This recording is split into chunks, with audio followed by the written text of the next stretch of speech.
We're back with the second part of my interview with Shelley Helzer, the daughter of the great pioneer and collector and museum builder, owner, and promoter, Rosalie Whyel, who really did change a generation of dolls. I'm not going to go into the long introduction, which I did in part one, and you have not listened to part one, just stop right here, go back, listen to part one.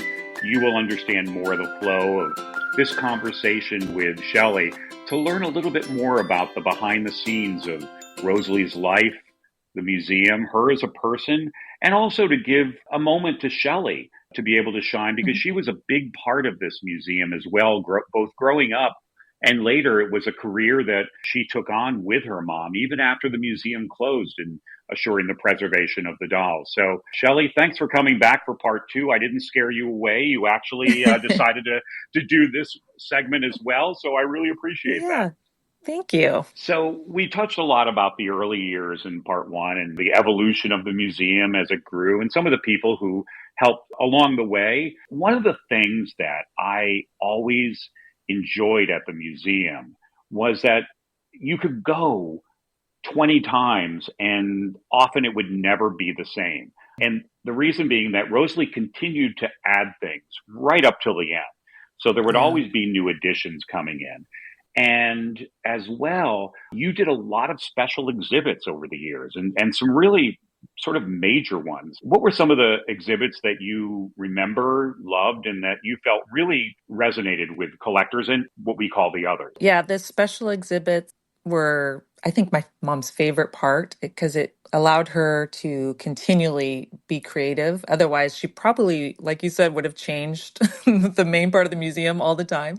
We Yeah. did so many wonderful special exhibits. Probably my favorite part about it was how she'd name them. She was just such a creative person, poetry growing up, her and my grandma. So she would name them these fun things like In the Glow of the Gaslights.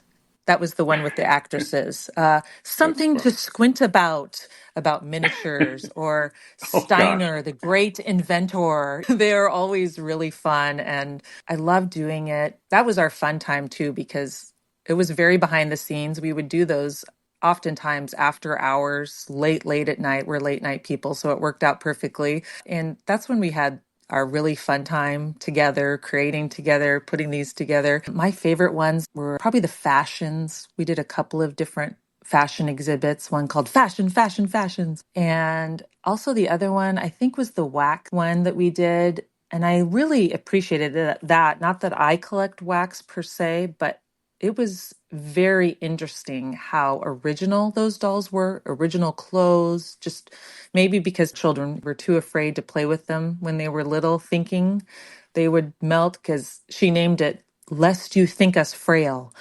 But it was probably the most original exhibit we did. Every one of them was just so pristine and taken care of. And it was interesting from a collector to see that. This is the wax dolls you're talking about. Yeah, the wax dolls. Yeah, the wax dolls. Okay. I Yeah. hope you put curtains on the window for that one. No windows in that No exhibit. window. Yes. Okay, good. No windows. No Good. windows. All right. Nobody ever asked me what was my favorite doll in the Rosalie Whyel Oh, Museum, so I'll just oh tell you yeah. myself. Tell me. And Yes. it actually is a wax doll, and it is the Oh. portrait of Tom Thumb, which is coming up at the part two auction. The wax dolls, I don't know what it is. To me, they are the one doll that looks like it's jumped out of a painting into life. Mm-hmm. And this Tom Thumb, the history and the fact that the costume is reported to be fabric from one of his actual costumes, and the doll is the actual size of Tom Thumb. And I keep looking Mm-hmm. at this. I'm just mesmerized by it. Matter of fact, I Mm-hmm. was with Chuck and Fran Sorolla, the great collectors in San Diego, and they were telling me that every year they would fly up to Seattle to visit the museum. It was like a ritual trip for them, and they called it Visiting Yeah. Tom. They had to go visit Tom and say hi to him. Yes. That one for me is great. Look at the crowds going to Madame Tussauds Museum Oh, in London yeah. Yeah. to see wax figures. Wax dolls are visual, and I could see an Mm-hmm. exhibit on that would be fantastic. Were there any other exhibits that you recall that were really fun? My mom did one called Mint in Box, and it was really great because all the dolls that were just either so pristine and original, and then many of them obviously in their original boxes. It was astonishing to think back, like, oh, Mhm. 1880, receiving this amazing doll. And I appreciated that exhibit a lot. I mean, my mom loved everything, so that's not fair. And then she had things like the well-worn teddy bear, and Oh those my were gosh, that's ones of genius. just, yeah, yeah, that just, she loved it. Like some people would look and be, oh, that's stiff. He's missing his eye, his nose gone. No, he's so loved. Look at how much he was loved. Yeah, he doesn't have any stuffing anymore, but he was just so adored. So she came at it from every angle. She got you everywhere. That's great. And I think those kind of exhibits, like the well-worn bear, helps you Hmm. to see too the patina of an antique, and that sometimes that's charming.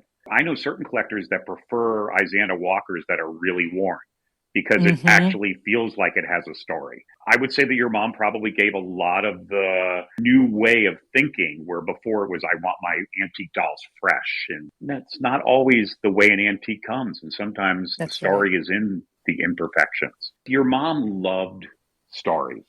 More than the stories, she loved sailors. No, people are thinking, wait a minute, is this getting spicy now? No, no, Yeah. hold on a second. And this was the best part of working with Shelley for 2 years now and unveiling again all of these dolls. And it was an unboxing party that went on for months. And let me just say, too, that when I say we were working in the warehouse, Rosalie did have a lot of dolls in her home that were moved over from the museum. So it's not like everything Yeah. was just put into the warehouse. Believe me, she put as many dolls as she possibly could in her house from that museum. Absolutely. I Yeah. have witnessed it. I know it. But we were unpacking, and after a certain amount of time, I realized we're up to about the 64th sailor doll I've seen. Oh Now, sailor gosh. doll being a doll in a sailor costume. Yes. And I Yes. said to Shelley, I said, Shelley, did your mom have, like, was there something about sailors that she loved? And Oh, she's like, what are you talking about? I'm like, do you realize yeah. how many dolls in sailor costumes there are? You didn't even know it. I had nothing. That was just really funny when you brought that up. And then I kind of started looking around and thinking, and I was like, wow, there are a lot of sailors. And so I was like, maybe my mom had a thing for sailors. I don't know. That doesn't I bode don't so know. well because my dad was in the army and George was a Marine. So I don't know. Oh my gosh, that's funny. And she came from the interior of Alaska, That's not right. exactly That's the right. sailing capital of the world. Well, then I thought what it was, I think, is it's the quintessential like Victorian idea of a child. I'm not sure. I think maybe it was probably that. I mean, that was the golden age for all these antique dolls. And I thought, when you can't have everything perfect and all original, go with the sailor outfit. Yeah. So, Go with the sailor. All right, I love it. Anyway, my original point was that more than sailors, maybe, she loves stories. And yeah. it didn't matter what the doll was, if it had a story, it became special to her. It could be the most common doll in the world. But Yeah. that Yep. doll has a story. And I've said this for years, and my mother has always believed in the same thing. And between my mom and Rosalie was really inspired into understanding the importance of the stories. And I know that she had a few that really were personal to her in some ways or had some sort of emotional connection. Any of them come to mind that you remember that the story really was special to her? Ah, so many of them. She just really encouraged people, and I encourage people to this day to write them down. It really only takes one generation to lose a story. And so when we would get someone in that had a doll, a family doll, she tried very hard to have them write it down, send us pictures, even if they didn't want to part with the original pictures. Her first doll has a great story about how long it took her to as a 21-year-old to buy her first doll, Right. pluck down the $20, which was so much money to her. She didn't even realize something like that existed. But I was going to talk about Tom Thumb as well, Stuart, because she was just Oh, so fascinated. And that is also one of my top two favorite dolls. My very favorite is probably the Rochard. okay. I just, beauty and innovation and just it's kind of like the romance of dolls right there to me. I just adored See, we that share in doll. that as well because in my Yeah. book, Never Ending Stories, I called it the greatest doll ever made. Yeah, And I I would really agree with believe that. that. Yeah. I Yeah. agree. I agree. It's just Yeah. everything that you could want. But Yeah. Charlie Boy, he was a great story, K-Star R. And I remember going down to Oregon to pick him up with my mom to the lady. It was her aunts, her great aunts.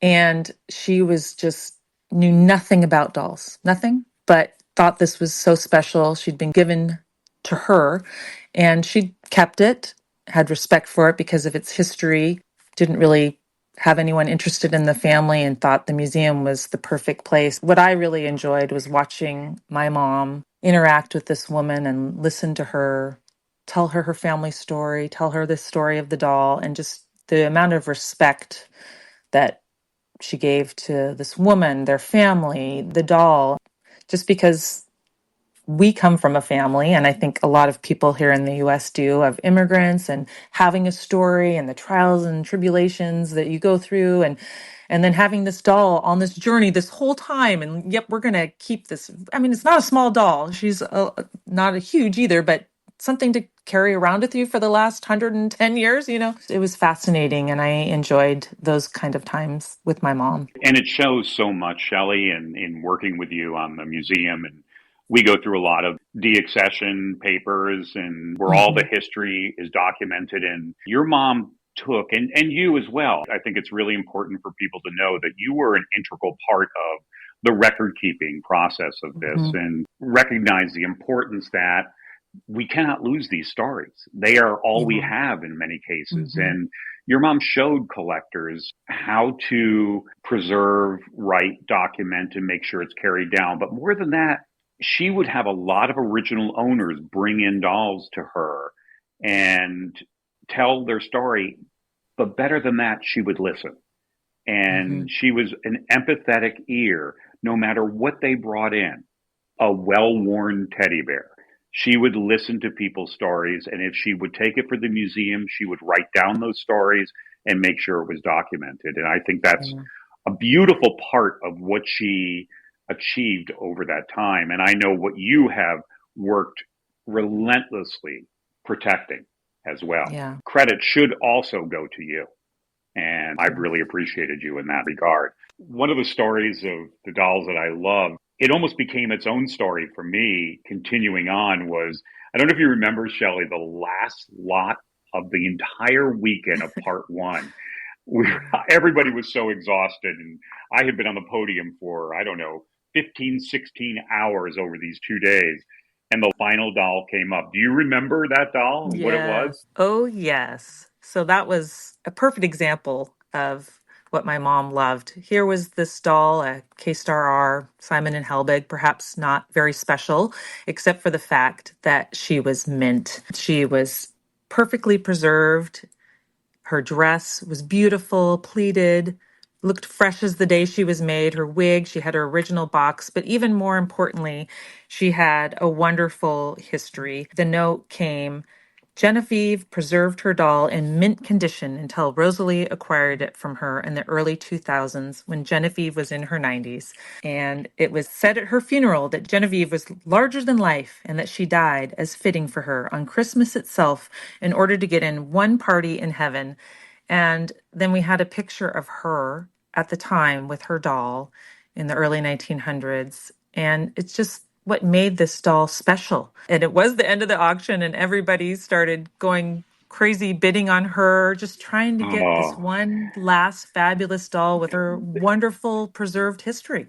it was a moment, and I have to confess something that, and I didn't say anything, but I actually cried. Oh, I And saw. I've never in my life cried on the podium before. Now, I wasn't Oh, like full on bawling my eyes out, but no. I had tears, and because I said something that it kind of got to me. And I said, I wonder if Rosalie, when she went to heaven, if Genevieve was waiting there and say and to ask her, now where's my doll? And so, and Rosalie can So say true. it's in good hands. It's with Yes. collectors, and Yes. it made me cry. And then when I saw all the people bidding on it, it was like, wow, what an incredible finish to an Mm-hmm. amazing weekend. Tell me your thoughts, because when it comes to stories, I think my favorite and the one that is the most emotional for me is the story behind not one doll, but a series of dolls, and that's those of Lily Bates. Mm. Wow, what an interesting person. We didn't know really a lot about Lily Bates at the museum, or at least I didn't. I don't think my mom had really heard. I think we'd had maybe one or two kind of small mannequin looking almost dolls come through and then we heard from this wonderful lady who had been a curator at a fashion school that had had this amazing collection of dolls of Lily Bates in three different categories. And the first category we had at the first auction, and that was the actresses. And there's two more couples in ethnic dress and children with their toys through the years, depicting children, I believe, from 1795 to what at the time of making 1910 was present day. But here was this kind of unknown woman and this amazing amount of dolls that were just so artistically done.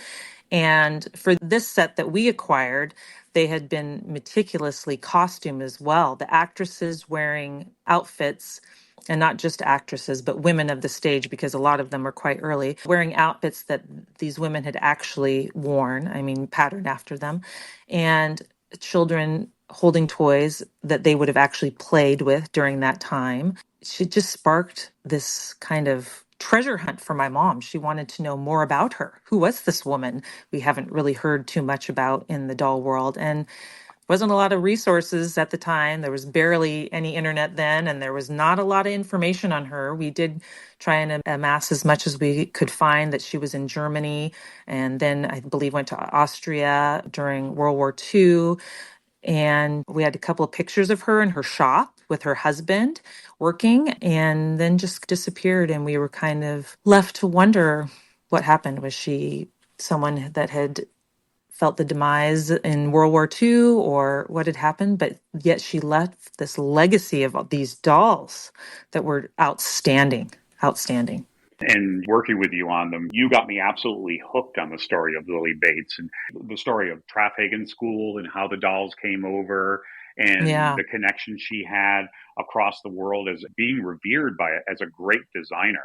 You totally got me hooked that I remember working in Seattle with you on them and then going back that night. Do you remember the next day I came in so excited? I went on a Yeah. Lily Bates deep dive Yeah, you did. of research, right? Reading German articles Mm-hmm. and discovered it was a very tragic ending to her life that none of us had really Mm-hmm. known in the doll world. It hadn't really been shared before, but she was a descendant of Jews in Austria, and she received her deportation papers and was going to be Yeah. sent to a camp.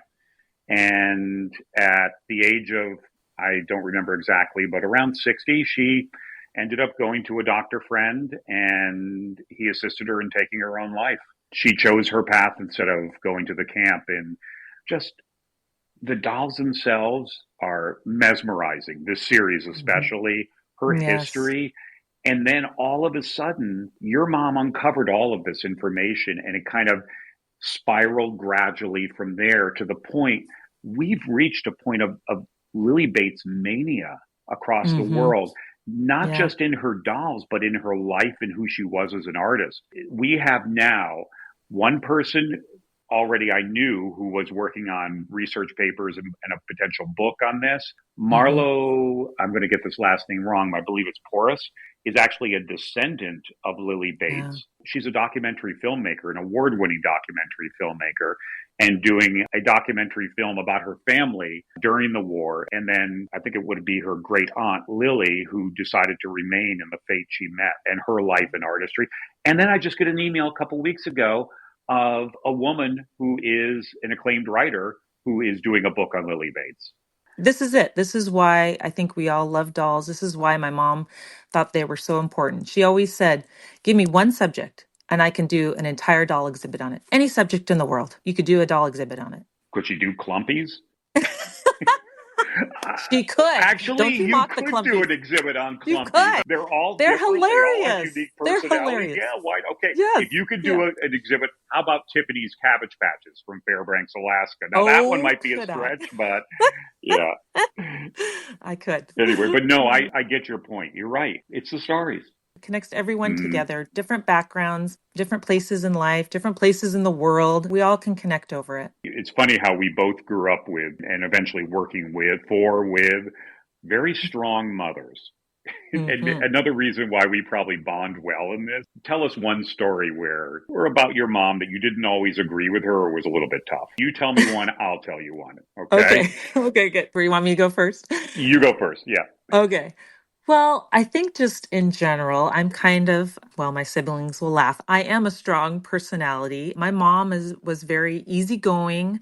She was strict, but she was very loving. And like you had pointed out before, she was a great listener. And I have learned a lot from her and I'm still trying to learn a lot from her, but no cutting corners. So, when I came out of college and I was going to, help the museum and get us really efficient and, become this great business, she was like, no, we don't need to cut corners on this or that. And so we would kind of butt heads on things like that. But I always appreciated her honesty to me, not just at the museum, but in life, where she was extremely loving, but she was also really truthful. And she'd be like, you're too harsh. You're too stubborn. There's other ways Mm. besides the Shelley way. She would call me the great burning bush because I pretended or thought I knew everything.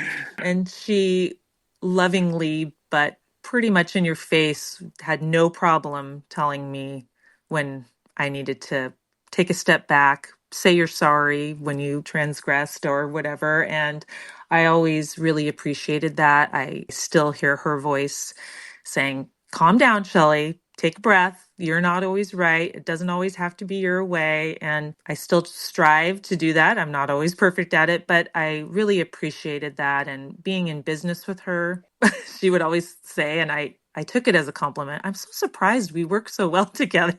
So I took it at the compliment that I hoped it was because we continued to do Hmm. business together. And even after we had the museum and closed it, we did other businesses together.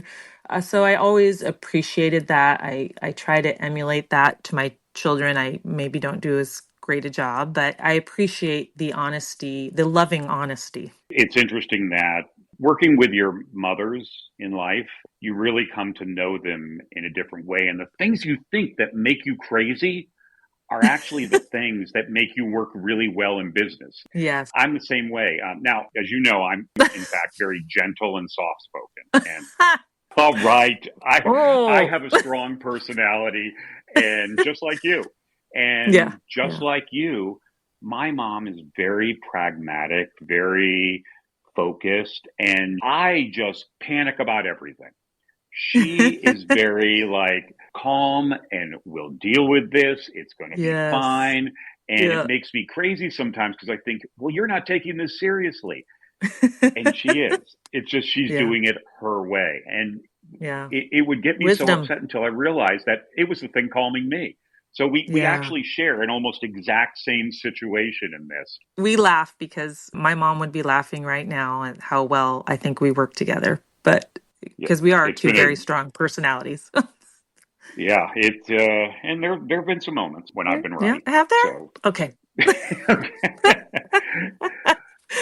Hmm. kind of going back in time again, not to bring up what had to have been a very emotional moment, but there came a point where, and it was 2012, and I don't know if the decision came, much earlier, but that you closed the museum.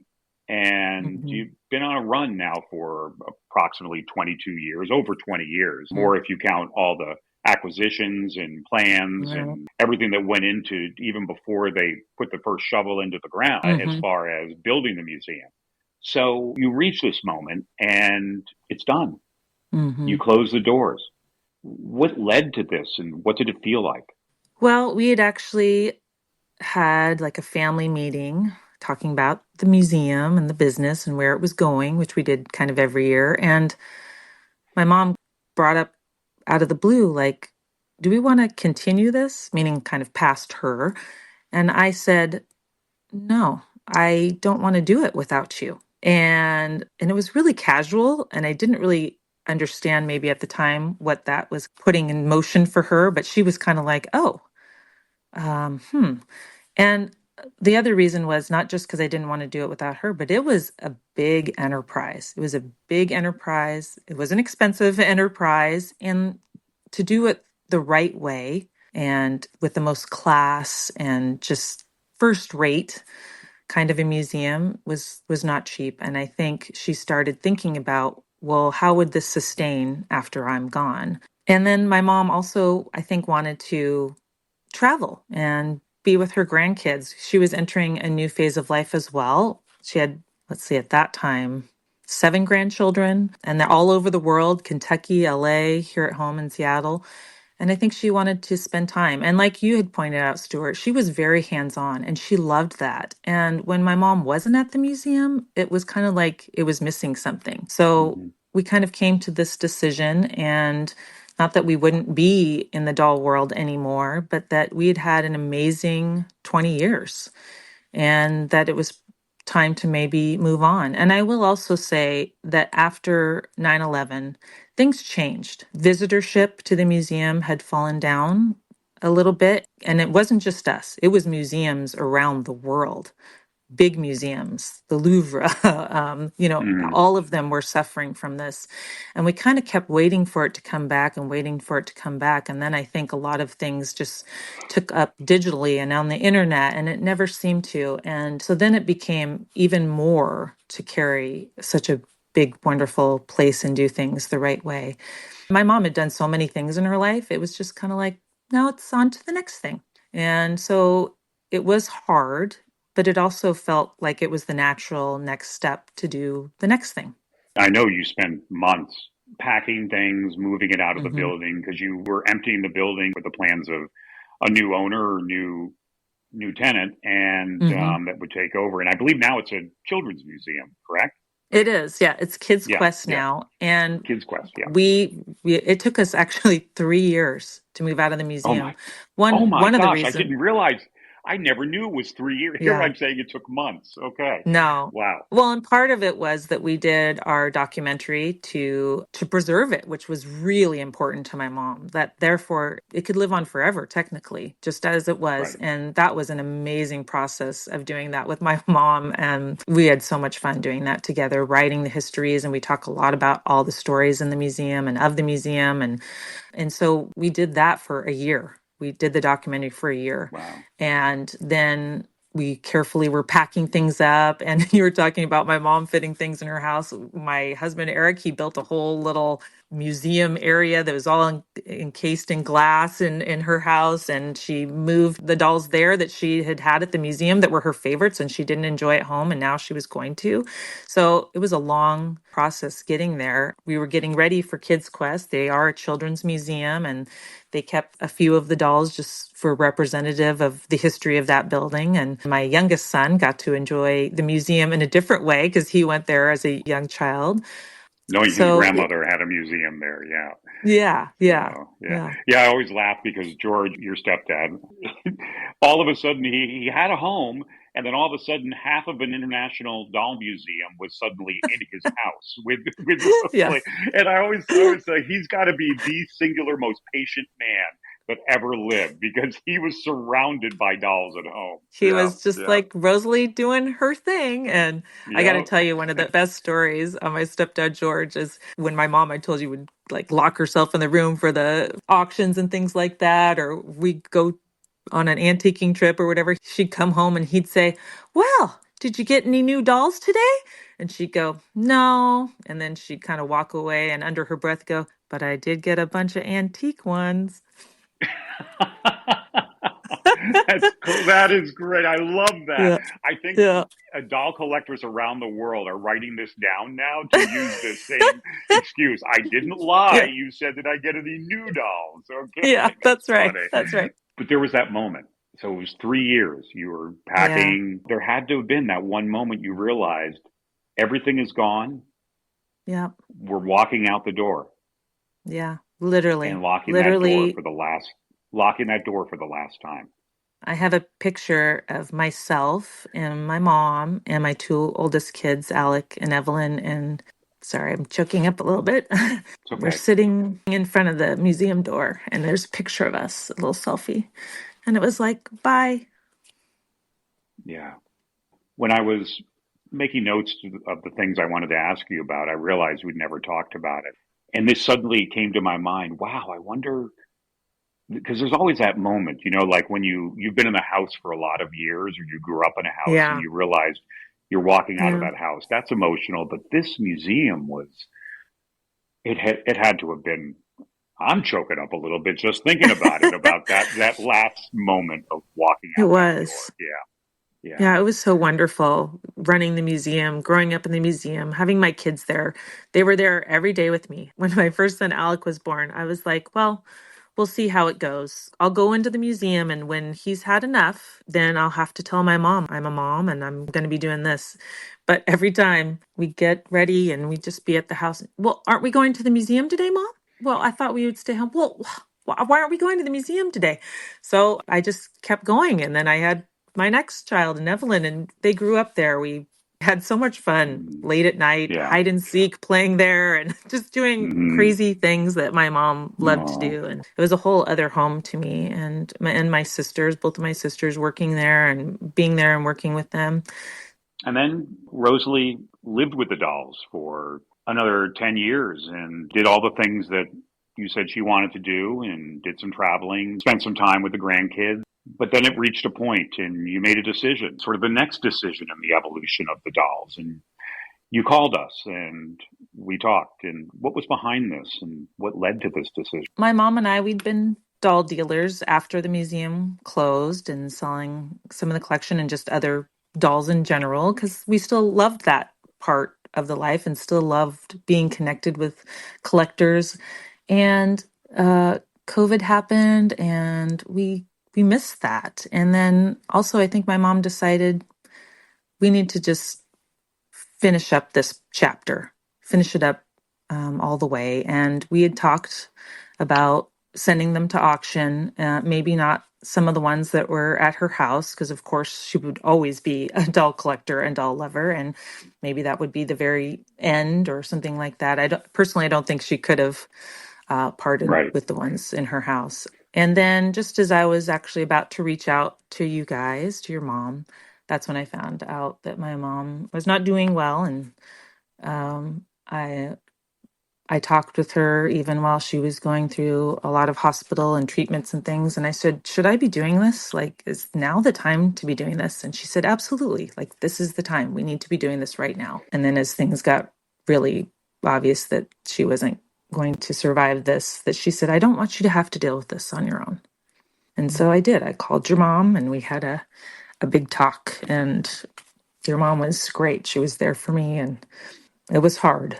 And you and I talked quite a few times before we started it. And it was just the natural progression. My mom had always said, Hmm. we're only here a short time and these dolls will outlive us and we are their caretakers. And it is part of our caretaking job to make sure they go on to the next collector, the next caretaker, the next lover of these amazing items.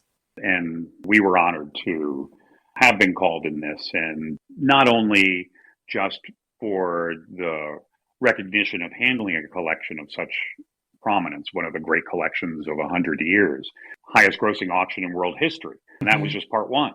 But the responsibility that we knew we had to take in the most important part of this whole process was your mom's wish. You have to continue the stories.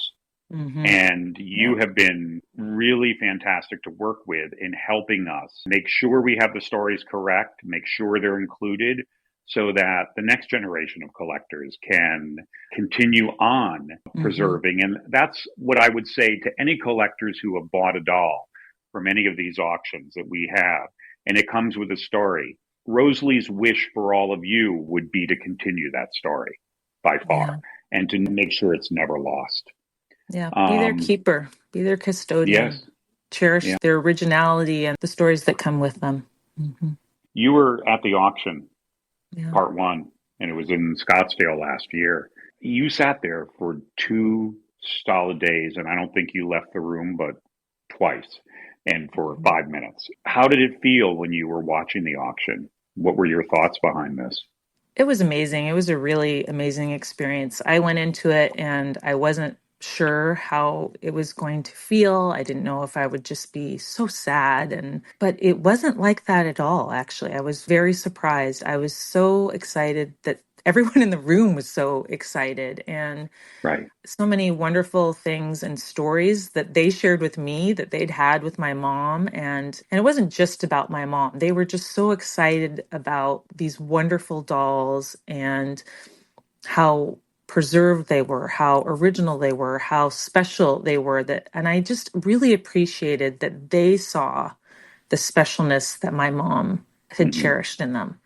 And I really tried to make an effort. I'm not sure if they appreciated it or not, right, to come up to everybody who bid and just thank them. Thank them for being there. Thank them for cherishing these things like she cherished them. And it was super meaningful to me. A lot of my family was there. My sisters were there, my kids, my nieces and nephews, Hmm. and my stepdad George was there. It was really, really special. I appreciated Yeah. the connection that we were all having in that room. And even online, it was Yeah. fun. It was really fun. And the online people said, because I talked to them, and they said it was so magical, like watching that Hmm. from home. They could feel it, Yeah. and they could feel the Yeah. love.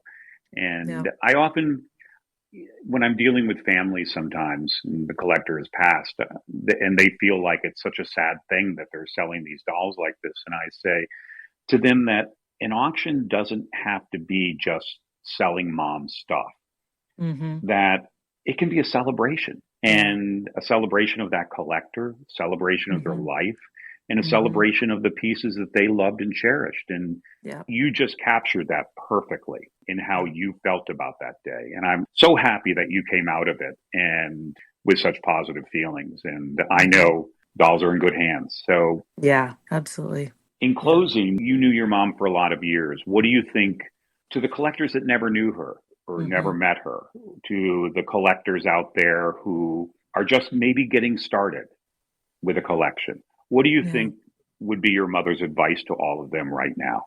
I think she would encourage you. She always said to me, buy the best that you can buy. And she also said, you could have one amazing doll and collect for it the rest of your life. Now, that being said, my mom never did that.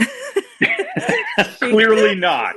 I can she attest to it. she loved all dolls, so I always thought that was ironic. I was like, really, mom? Okay. I think any collector, that advice, they're thinking, one doll? Yeah, No right. way. Yeah, No way. yeah. No way. Anyway, It sorry. is Yeah. true though. You could have one doll and You but I could. think yeah, you could. Why would you? But you could. Right. But I think she would just say be their keeper. Keep their originality as much as you can. Be a good custodian. Even now that it's part of your life, keep that with it as well. And just really enjoy them, research them, enjoy them, and display them. Like I think that was one of her favorite parts. She just didn't have a cabinet. And this was always, she never just had a cabinet with some dolls in it. She had them with accessories, with doing things. It also, I think, probably gave her an excuse to collect other things. Hmm. Hmm. Sometimes we'd do exhibits and then we'd have like antique people clothes next to them. So you could really get the feel of like what this time period was like. So I think she would encourage people to do that the same. It's a big responsibility, but don't lose the kid at heart part of it as well. I love that. That's a great line. Don't lose the kid at heart. I think that goes for anything in life. Don't ever Mhm. lose that. Beautiful advice. This was a inspiring and fantastic look back at your mom and what she created. It was a opportunity, I think, to really get to know Rosalie in a way that a lot of the new generation that never met her can really kind of feel her life through you. Thank you for continuing on with this and for being a part of this and for preserving the legacy and her dolls. And want to Mhm. really, really thank you, Shelley, for taking the time for two parts of The Curious Collector and telling your stories. Thank you, Stuart. It was So, really fun. Yeah. oh, You and I I'm could glad I talk had a all day long. So, we could. I'm glad we'll have to do part 3, 4, 5 down the road too. So, no, it's been excellent. great.